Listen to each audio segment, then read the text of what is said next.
Exode 25, des versets 8 à 9. Ils me feront un sanctuaire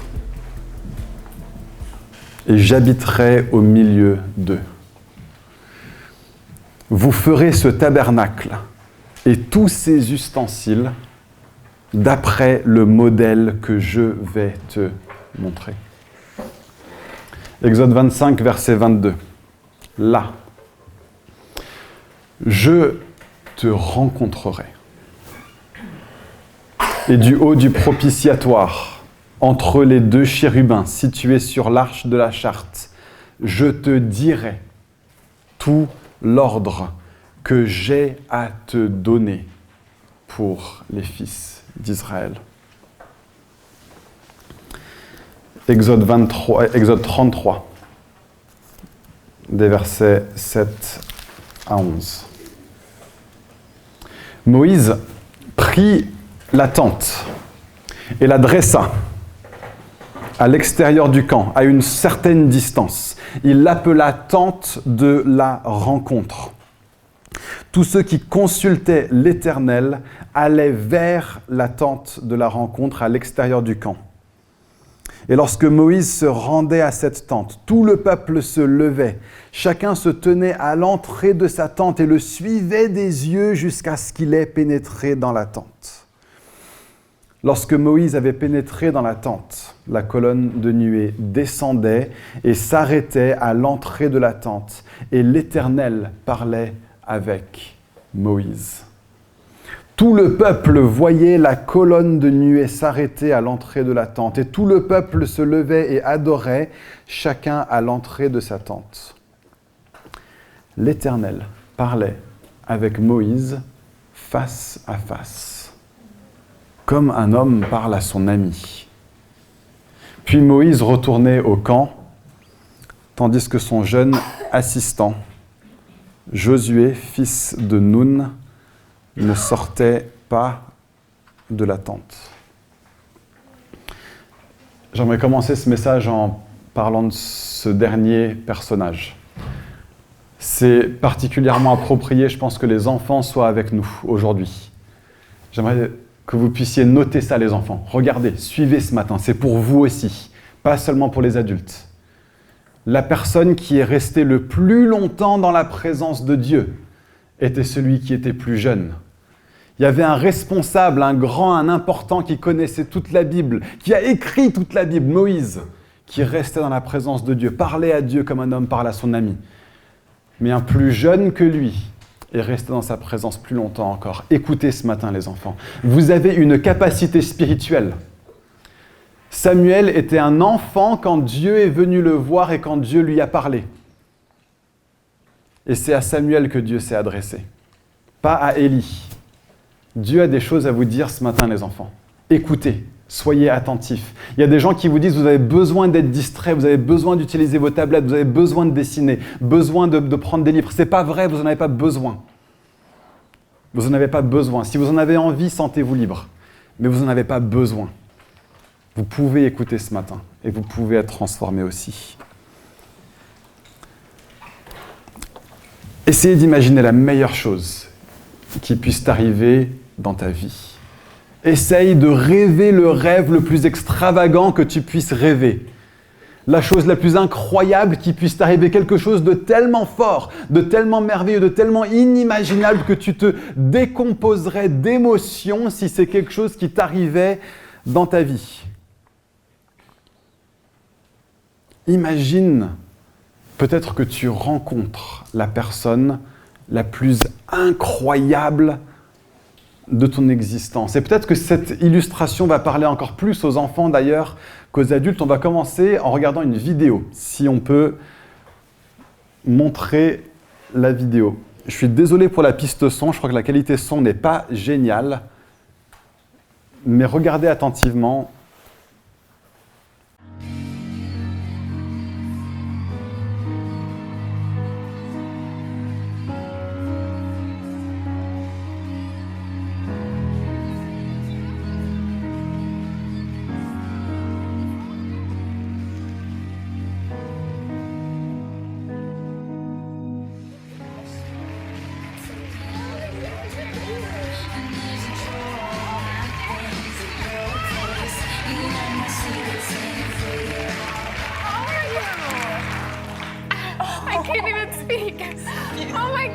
Yeah, I figured you should just come out and meet her because she's not able to talk. And we have.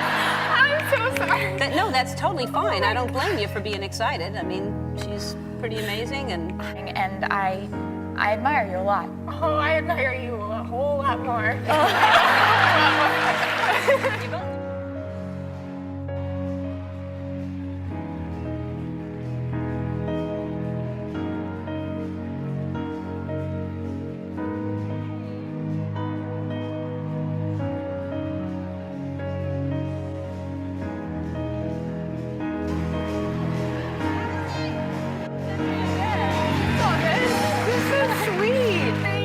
The cutest video ever. Say her name. She wants you to say her name. Hi, Mary Kate. Oh my God. That's okay.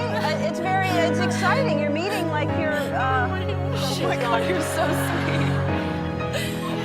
Isn't it exciting? Yeah. Isn't she great? She's so great. What makes her so great? Everything about her. Right. Thank you so much for writing music. Oh my God, thank you for saying that. You're awesome. Oh my gosh. And you have a little kitten you were holding. She thinks about. Pourquoi enfin, il y a un côté où on peut être un petit peu cynique et se dire, bah, c'est qu'une personne, pourquoi est-ce qu'on pleure quand on rencontre un être humain, etc. Mais la réalité, c'est que on est des personnes qui sont assoiffées de présence. Nous sommes assoiffés d'une rencontre avec quelqu'un qui bouleverse nos vies. Que tu sois chrétien ou pas ici ce matin, ce que j'aimerais partager est le message le plus incroyable que tu puisses entendre. Si tu n'es pas chrétien, j'espère que ce que tu entends ce matin va bouleverser ta vie à partir de ce jour-ci. Si tu es déjà chrétien, j'espère que ce que tu entends ce matin va bouleverser ta marche chrétienne pour les 40 années qui viennent ou plus si Dieu t'en accorde encore plus. Parce que ce qui nous manque le plus dans notre monde, c'est la présence. On vit dans un monde qui a cherché à avoir le royaume sans le roi. On s'est dit, on a des universaux, liberté, égalité, fraternité. Ces choses-là existent de façon universelle. Et bien, on voit que 250 ans plus tard, c'est pas vrai. C'est pas vrai que liberté, égalité, fraternité sont des universaux. C'est pas vrai que ces choses vont de soi. Ces choses-là allaient de soi dans une société qui a connu Jésus pendant des années et des années, des décennies et des décennies, des centenaires et des centenaires. Et on voit 250 ans plus tard que ces choses-là sont des idéaux auxquels on aspire et qu'on n'arrive absolument pas à vivre. J'ai l'impression qu'on a moins de liberté, moins d'égalité et certainement moins de fraternité. Et plus ça va, et plus c'est le cas. On ne peut pas avoir ces choses-là. On ne peut pas avoir la liberté sans le grand libérateur. On ne peut pas avoir l'égalité sans le grand égalisateur. On ne peut pas avoir la fraternité sans le frère par excellence qui fait de nous tous des frères. Et alors qu'on perd la présence de Jésus, on va de plus en plus vers le néant.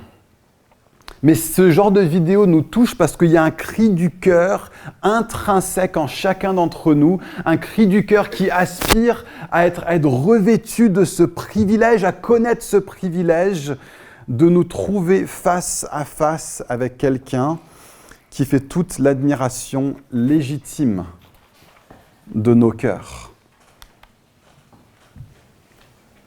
Et ce qui se passe dans ce genre de rencontre, c'est qu'on est d'abord rempli d'une reconnaissance de sa propre infériorité. Je ne suis pas aussi bien que toi. C'est un petit peu ce qu'on voyait chez ces jeunes femmes face à leur héroïne qui n'est qu'humaine, bien que formidablement talentueuse. Je ne suis pas aussi bien que toi. Et c'est la première chose qui se passe chez nous aussi quand on se retrouve face à face avec Dieu. Je me retrouve face à face avec ma propre infériorité et pourtant il y a quelque chose de puissamment libérateur là-dedans. Je suis infiniment moins. Je ne suis pas la somme, je ne suis pas l'absolu, je ne suis pas la définition, je ne suis pas le barème. Donc d'abord la reconnaissance de mon infériorité supérieure. Et puis l'élévation dans mon cœur devant la magnificence, devant la dignité, devant l'exaltation suprême d'un autre qui est tellement plus grand, tellement plus que moi. Mon infériorité, son exaltation.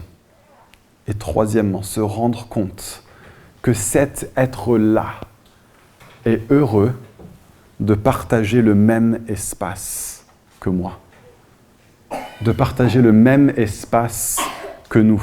Entendre de la part de cette autre personne, de cet être, de celui qui semble vivre dans une sorte de lumière inaccessible, entendre de sa part « je veux être là où toi tu es ».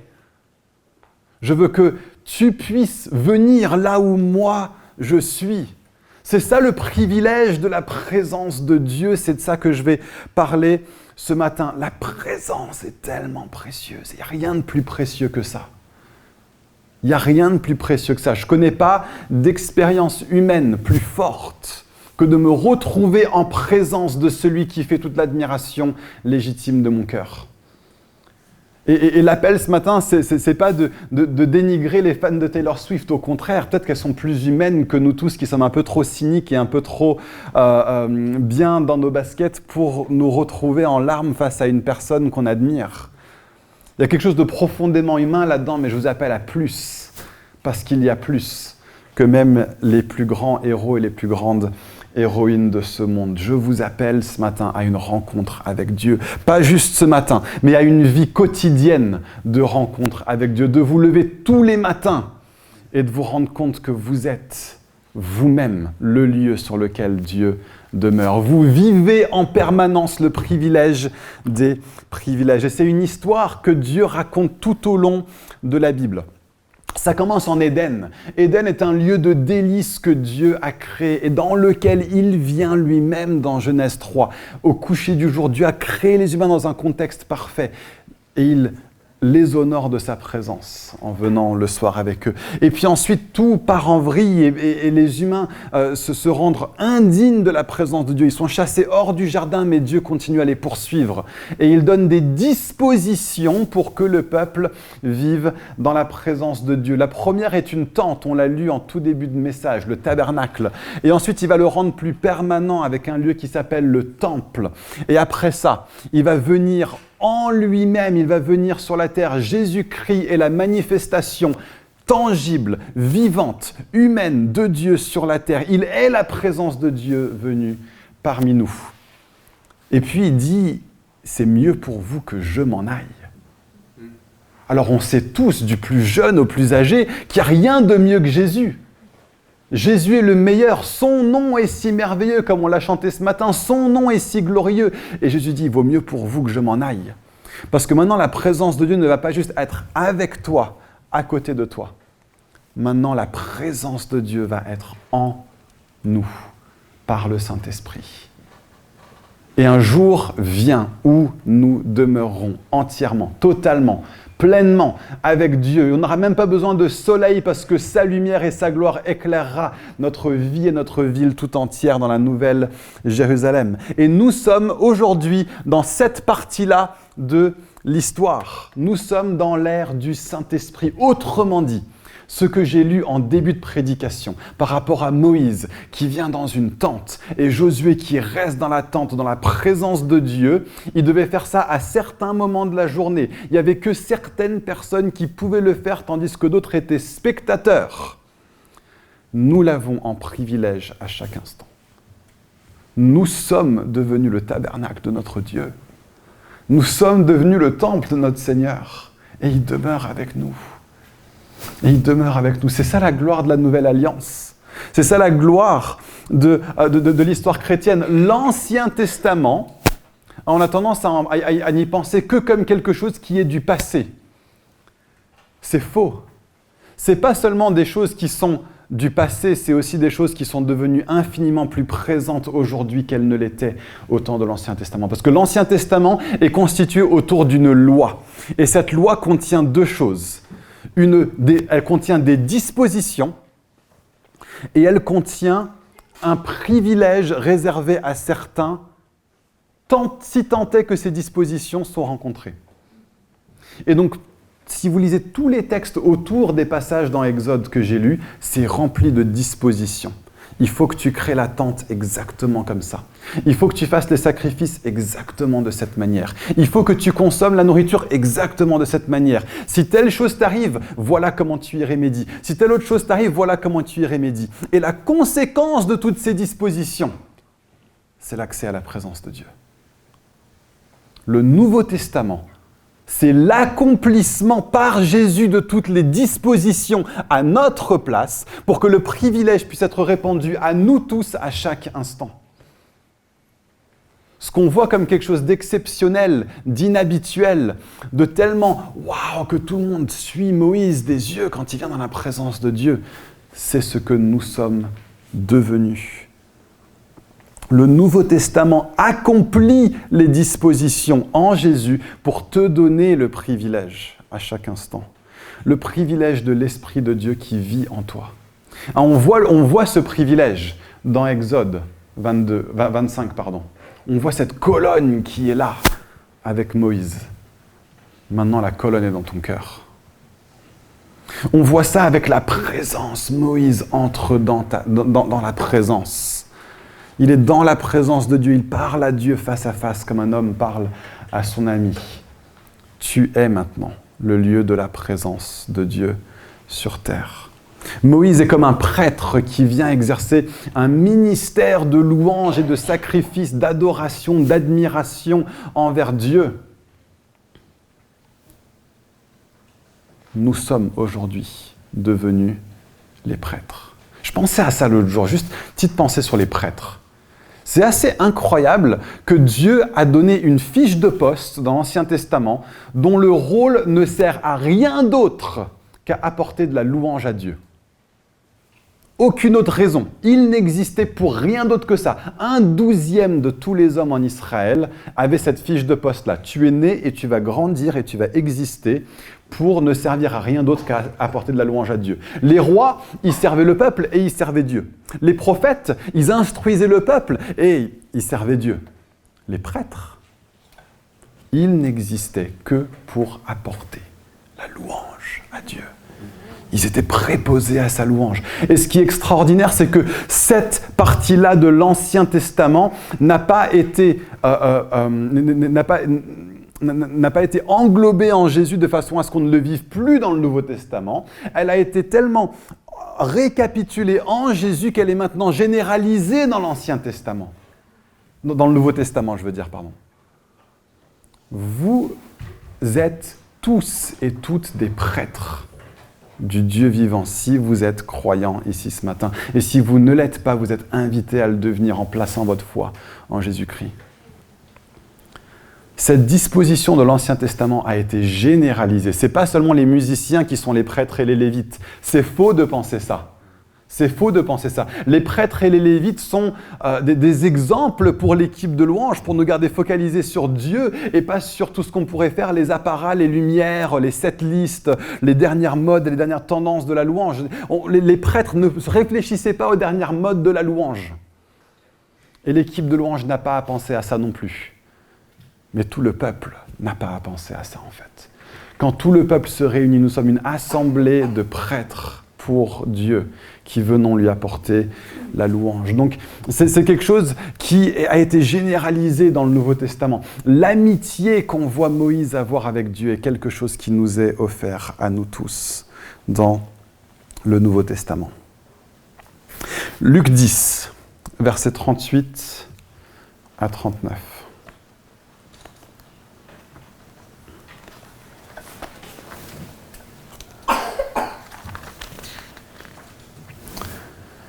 Comme Jésus était en chemin avec ses disciples, c'est pas verset 38 à 39, c'est verset 38 à 42, pardon. Comme Jésus était en chemin avec ses disciples, il entra dans un village. Et une femme du nom de Marthe l'accueillait dans sa maison. Elle avait une sœur appelée Marie qui s'assit aux pieds de Jésus et écoutait ce qu'il disait. Marthe était affairée aux nombreuses tâches du service. Elle survint et dit « Seigneur, cela ne te fait-il rien que ma sœur me laisse pour servir ?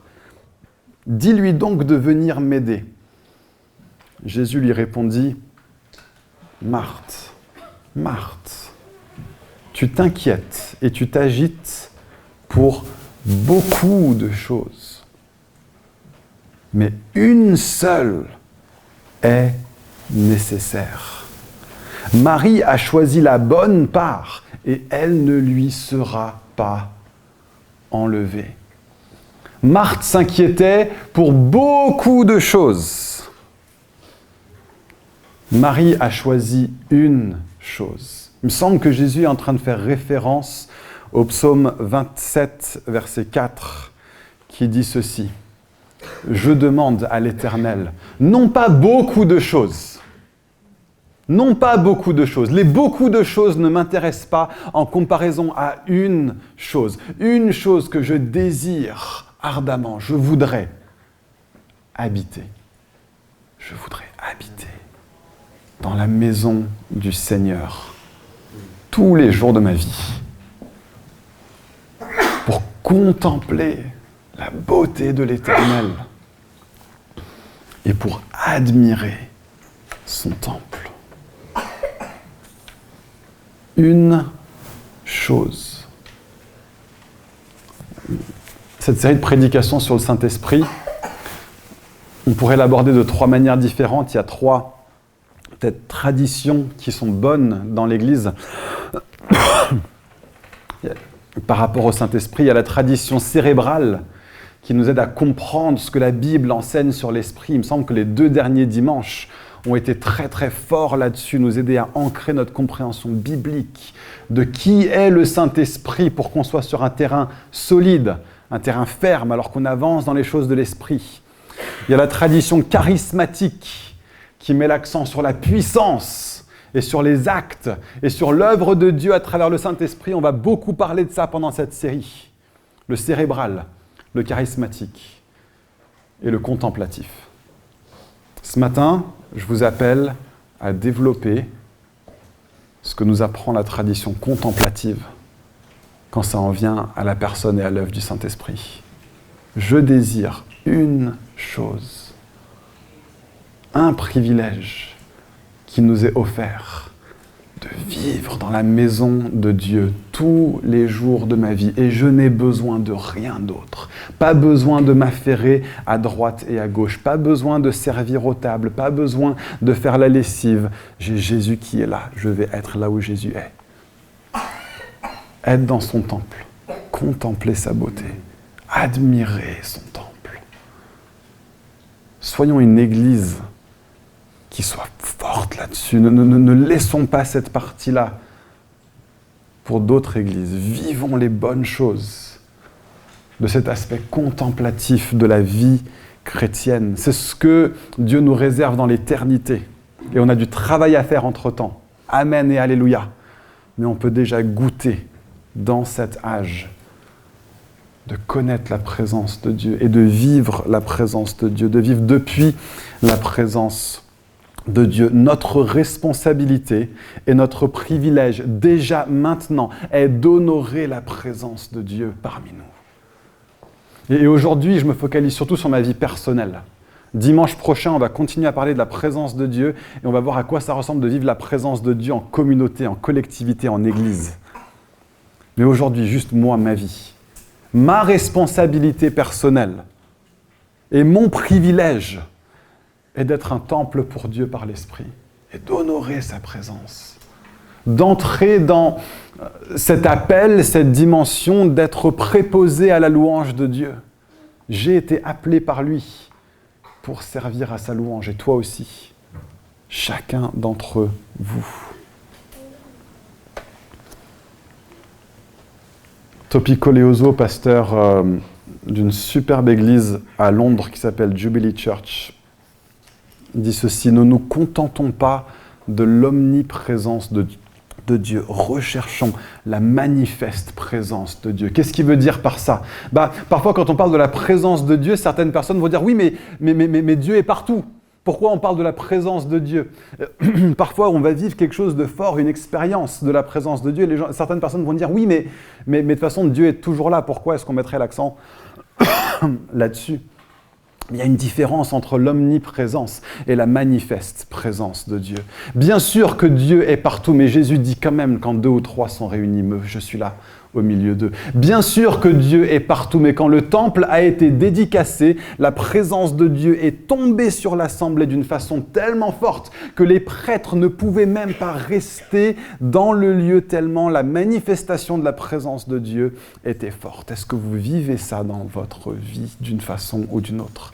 Est-ce que vous avez eu l'expérience de la manifeste présence de Dieu? Et je dis ça sans m'en excuser. J'ai grandi dans les mouvements au milieu d'un des déversements charismatiques les plus extraordinaires et les plus bizarres de l'histoire du XXe siècle. Et pourtant, il y en a eu des trucs bizarres au XXe siècle dans l'église charismatique. Et vous savez quoi? Je l'assume complètement.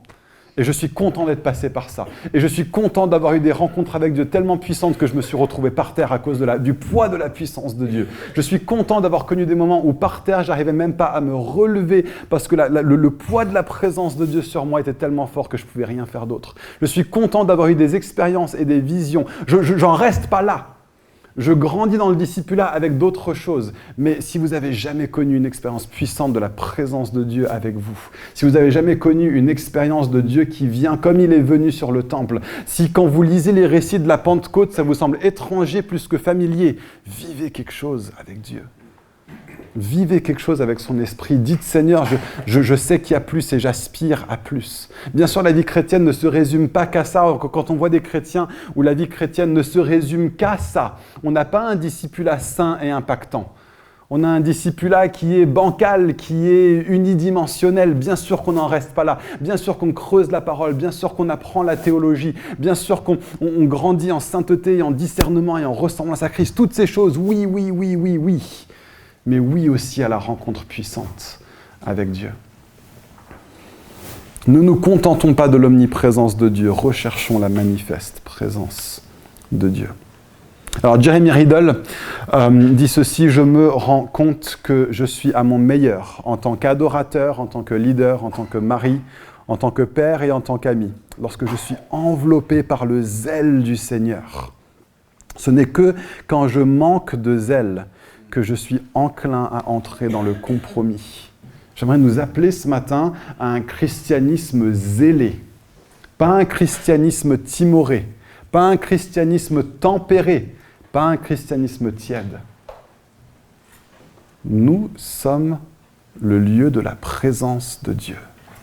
Et quand Dieu a designé le tabernacle, il a été très précis par rapport à ce qu'il voulait. Il a été très détaillé par rapport à ce qu'il voulait. Quand il a designé le temple, il a été très précis par rapport à ce qu'il voulait. Il a été très détaillé par rapport à ce qu'il voulait. Et c'était extravagant. Ce n'était pas quelque chose de timoré. Ce n'était pas quelque chose de tiède. Et quand un deuxième temple a été construit après la destruction du premier, parce que le temple n'était pas aussi extravagant, parce que le temple était plus tiède, plus timoré, les gens se sont lamentés. Si notre vie spirituelle aujourd'hui est tiède et elle n'est pas zélée, lamentons-nous plutôt que de nous en contenter. Jésus-Christ est mort à la croix pour que nous puissions connaître la présence de Dieu.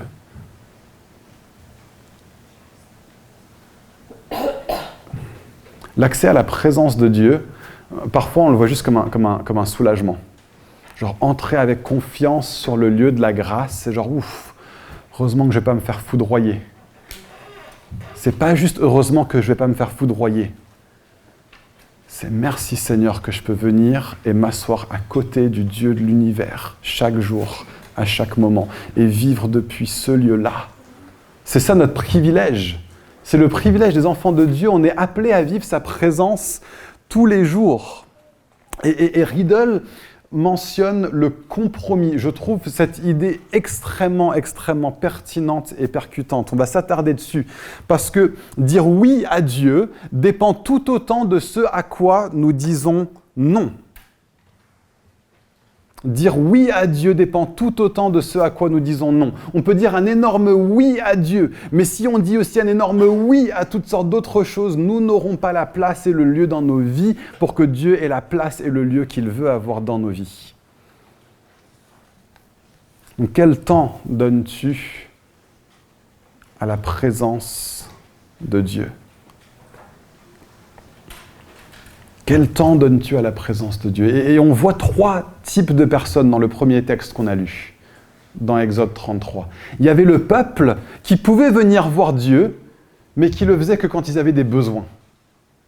Quand j'ai quelque chose, quand je dois m'enquérir de Dieu, alors je viens à l'attente de la rencontre. Donc est-ce que nous sommes de ceux qui ne viennent à Dieu que quand on a besoin de lui ? Et puis, il y a Moïse, qui venait voir Dieu parce qu'il était ami de Dieu. Pas parce qu'il avait besoin, mais parce qu'il avait envie. Et Dieu se glorifie de ce cœur qui dit plus que tout le reste, je te veux toi, Seigneur.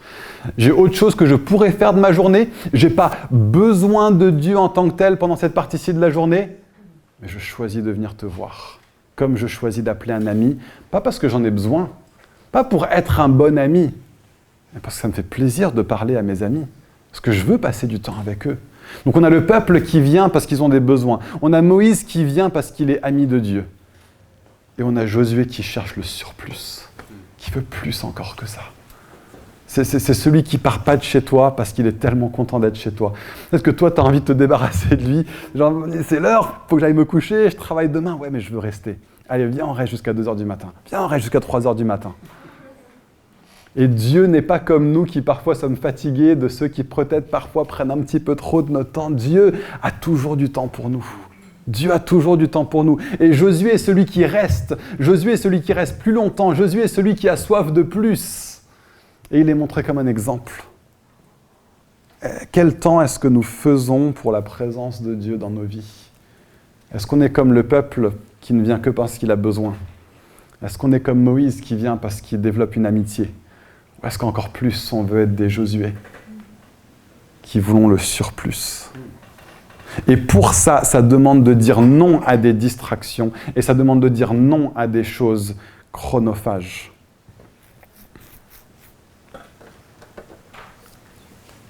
Comme le conservateur d'un musée, la vie spirituelle dépend autant de ce à quoi on dit non que ce à quoi on dit oui.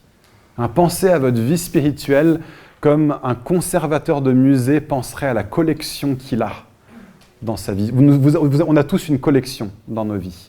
Notre cœur est une collection de choses qu'on y laisse entrer. Et on peut soit juste laisser tout entrer. Il y a quelqu'un qui vient de voir qui dit « Ouais, je viens d'avoir plein de tableaux, c'est génial, vas-y, laisse-les entrer. » Bam, je les force sur toi, algorithme. Et on peut tout laisser entrer et être passif. Ou bien tu peux dire « Ça a sa place, je le laisse entrer. Ça n'a pas sa place, je ne vais pas lui accorder le temps. » Livraison suivante, algorithme. Sans autre tableau, sans autre story, sans autre short, sans autre réel, sans autre article, sans autre demande, sans autre personnes qui veulent ton attention, sans autre panneau publicitaire. Qu'est-ce que je vais laisser entrer ? Est-ce que nous allons être aussi attentifs avec notre vie spirituelle qu'un conservateur de musée l'est avec la collection ? Et ça demande, oui, de savoir dire oui à des choses, clairement. Mais ça demande aussi, peut-être bien plus fortement, de savoir ce à quoi dire non. Et c'est un des buts de Carême, en fait.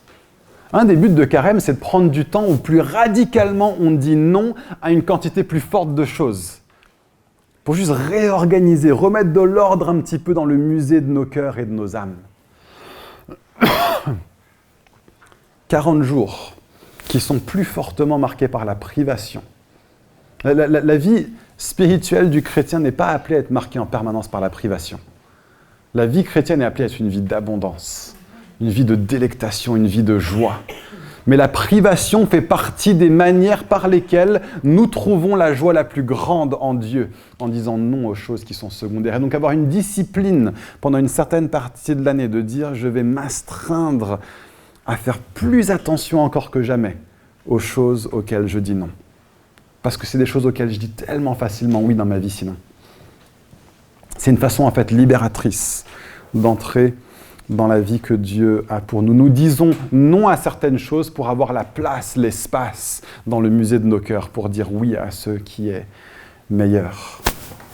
Donc, question, sélectionnes-tu ce que tu laisses entrer dans ton cœur ? Sélectionnes-tu ce qui te nourrit? Est-ce que tu laisses aux algorithmes des réseaux sociaux?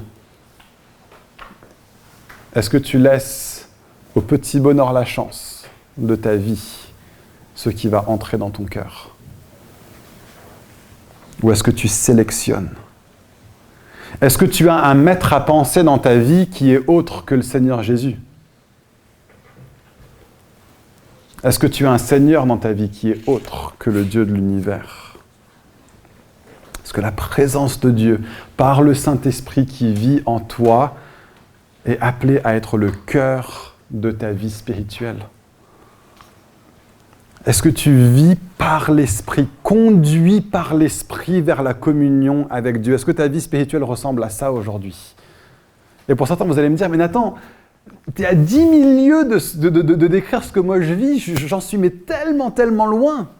Commence, tout simplement, un pas, un premier pas dans la bonne direction. Je ne peux pas décrire une vie spirituelle qui va parler à chacun d'entre nous aujourd'hui parce qu'on est tous à des étapes différentes. Jean 12, versets 1 à 8. 6 jours avant la Pâque, Jésus arriva à Béthanie, où était Lazare, qu'il avait ressuscité. Et là, on lui offrit un repas. Et toujours les mêmes, Marthe servait, forcément. Hein. Elle est géniale quand même, Marthe. On l'aime énormément. Mais Marthe servait. Et Lazare était parmi ceux qui se trouvaient à table avec lui. Marie prit un demi-litre d'un parfum de nard pur, très cher, en versa sur les pieds de Jésus et lui essuya les pieds avec ses cheveux. La maison fut remplie de l'odeur du parfum. Waouh! Marie avait compris qu'elle avait un appel nouveau, une destinée nouvelle, une identité nouvelle. Elle se comportait déjà comme un prêtre. Elle se comportait déjà comme un lévite. Elle a dit, il y a tellement de choses à faire. Jésus vient à la maison. Qu'est-ce que je dois faire pour lui? Non, je sais que Jésus a déjà tout fait pour moi. Je sais que Jésus est sur le point d'aller à la croix. Je sais que je n'ai pas besoin de l'impressionner, il m'aime déjà. Mais je suis tellement impressionné par lui que j'ai rien d'autre à faire que de prendre ce qui est le plus précieux. 1 an de salaire, ça vaut ce truc. Et elle le prend juste pour lui apporter un acte d'adoration. Elle ne sait pas que dans quelques jours, elle ne le reverra plus. Elle ne sait pas que c'est comme un baume qui est destiné à lui servir d'un baume d'enterrement. Pour elle, demain, elle va revoir Jésus. Est-ce qu'elle aura encore un parfum à lui apporter? On ne sait même pas. Elle ne compte pas. Elle ne compte pas. Elle vit sa vie spirituelle comme une chose que je désire. Il y a beaucoup de choses que je pourrais faire. Et avec ce parfum, je pourrais en faire tellement de choses. Je pourrais sans doute me parfumer jusqu'à la fin de ma vie. Où je pourrais m'en servir pour que mon tombeau à moi sente bon et que je sois honoré, que ma famille se souvienne de moi après ma vie, mais je vais être défini par une seule chose.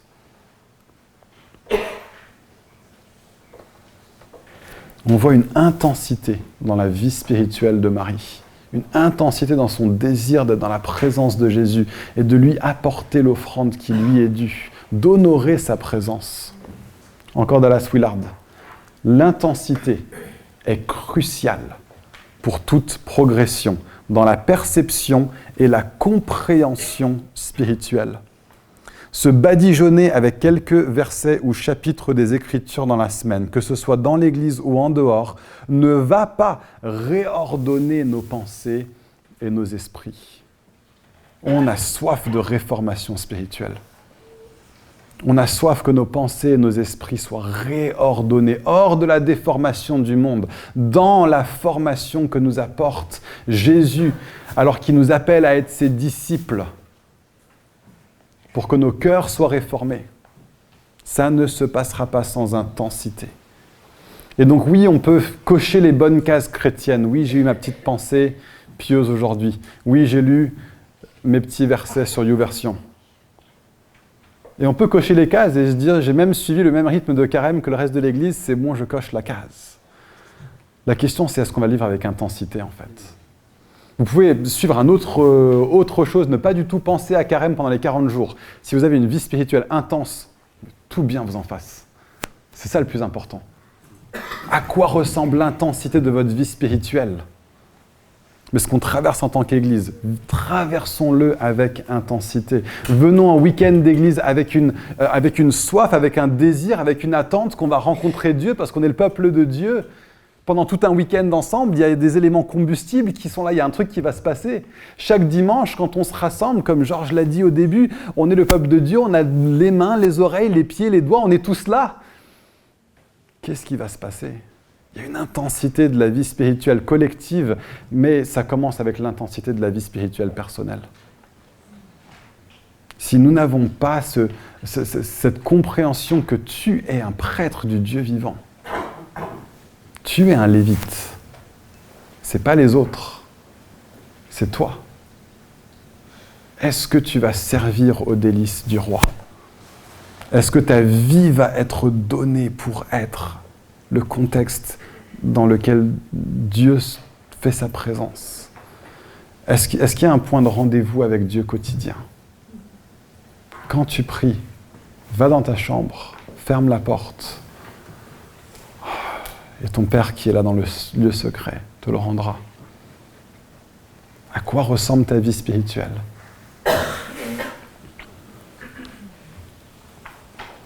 Donc l'intensité de nos vies. Il semble qu'elle est décrite dans les passages qu'on a lus. Prie avec intensité. Si tu ne sais pas prier avec intensité, commence. Peut-être que si tu pries à voix basse, je sais que c'est bizarre quand tu es tout seul chez toi, mais prie à voix haute. Prie en langue. Prends les psaumes.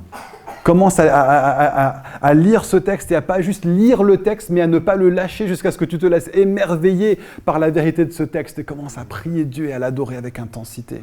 Prie avec intensité. Quand l'Église se rassemble, prie avec intensité. C'est peut-être des balbutiements, tu n'as peut-être pas les mots, c'est pas grave. Mais prie avec intensité. Adore avec intensité. Il y a une chose que je désire ardemment. À quoi ressemble ta louange ? Et on va parler de la vie communautaire la semaine prochaine. Quand je parle de louange, je parle de ta vie personnelle. Tu n'es peut-être pas musicien, c'est pas grave. À nouveau, prends les psaumes, commence à les chanter. Tu chantes faux, c'est pas grave. Dieu, il le voit et Dieu, il t'aime. Dieu, il t'aime profondément. Pas besoin de savoir chanter bien pour pouvoir chanter. Est-ce que les psaumes, est-ce que l'adoration, est-ce que la louange fait partie de ta vie avec Dieu ? Adore avec intensité. Et puis écoute avec intensité. Jésus s'assit aux pieds de Jésus et il écoutait ce qu'il disait. Est-ce que ta vie de lecture de la Bible, d'étude de la Bible est intense ? Est-ce que c'est juste de l'information qui rentre par une oreille et sort par l'autre ? Est-ce que c'est de la transformation qui sera mise en pratique au cours de la journée ? Les ordres de marche du peuple de Dieu avant qu'ils sortent vivre leur journée. Est-ce que tu vas faire de ta vie un sanctuaire ? Parce que Dieu l'a ordonné. Ils me feront un sanctuaire. Ils me feront un sanctuaire. Est-ce que ce sera nous ? Est-ce que ce sera nous ? Est-ce que nous allons être de ceux qui rencontrent Dieu au quotidien ? Qui écoutons ce qu'il a à nous dire ? Qui recevons ce qu'il a à nous donner, avec intensité, avec zèle et avec soif. Prions. Seigneur, tu as tout fait déjà, tu as donné toutes les dispositions, tu as donné toutes les promesses, tu as accordé tout le privilège, mais fais une œuvre dans nos cœurs pour nous conduire à répondre. Jésus, viens toucher nos vies spirituelles. Je te demande que le lieu secret de chaque personne ici à Fireplace soit le lieu de délice. Je te demande que ce soit comme un jardin d'Éden pour l'Éternel. Que le lieu de ta présence ne soit pas quelque chose dont on entend parler, mais quelque chose qu'on vit. Chaque personne individuellement, chaque personne de façon différente, chaque personne, tu nous trouves là où on est. Mais trouve en nous un peuple de prêtres et de lévites. Donnez à ta louange. Fais de nous, Seigneur, même plus que des Moïse. Seigneur, s'il y a plus à avoir avec toi qu'être un homme qui parle comme à un ami, eh ben je veux ce plus. S'il y a du temps encore dans ta présence que je peux avoir, donne-moi de le créer. Donne-moi de dire non à toutes ces distractions. Donne-moi d'être un conservateur sage, judicieux de ce musée que tu m'as donné dans mon cœur. Donne-moi de savoir dire non à tout ce qui ne va pas me rendre plus conforme à toi, Jésus. Viens par ton esprit, remplis-nous fraîchement. Remplis-nous fraîchement.